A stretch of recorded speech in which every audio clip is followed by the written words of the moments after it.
नमस्कार, स्वागत आहे आपलं भोईस किचनमध्ये।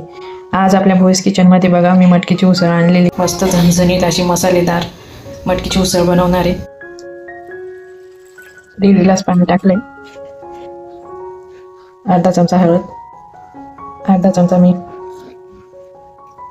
आता हे मी एक शिटी काढून घेते कुकरची। उसळ कुकरमध्ये एक शिटी होते तोपर्यंत मसाला तयार करून घेते।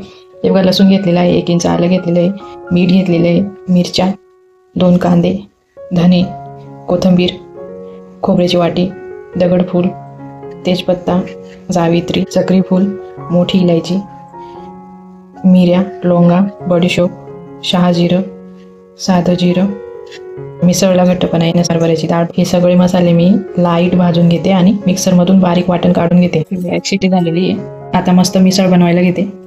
हे बघा असं मसाल्याचं वाटण तयार करून घेतलंय मी बारीक। कढई टाकलेली मध्ये तेल टाकून घेते। आता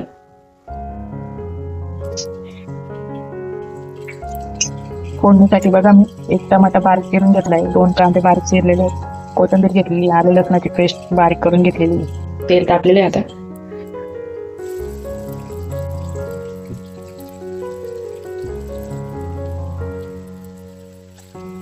लो गॅसवर आता मी कांदा मस्त लालसर करून घेते।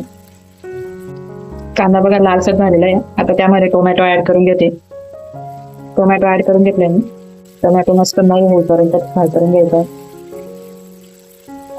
टोमॅटो शिजलेला आहे, आता त्यामध्ये आलं लसणाची पेस्ट टाकून घेते, 1 मिनिटासाठी फ्राय करून घेते। तयार केलेलं काळं वाटण टाकून घेते, तुम्ही तुमच्या चवीप्रमाणे टाकून घ्यायचं। काश्मीरी लाल मिरची टाकून घेते, यामुळे मिसळला कलर खूप छान येतो। मिक्स करून घेते सगळं, 1 मिनिटासाठी फ्राय करून घ्यायचा हा मसाला। कोथिंबीर टाकते थोडी, उसळ ऍड करून देते मी।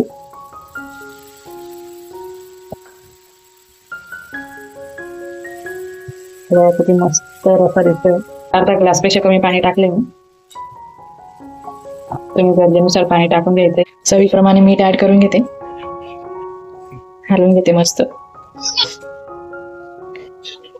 2 मिनिटासाठी आता मी मीडियम गॅसवर उकळी देते। 2 मिनिटं झालीत बघा। हे बघा मस्त झणझणीत तर्रीदार गावठी मटकीची उसळ, ती पण खानदेशी पद्धतीने रेडी झालेली आहे। खात राहा, मस्त राहा। व्हिडिओ बघितल्याबद्दल आपले खूप खूप आभार।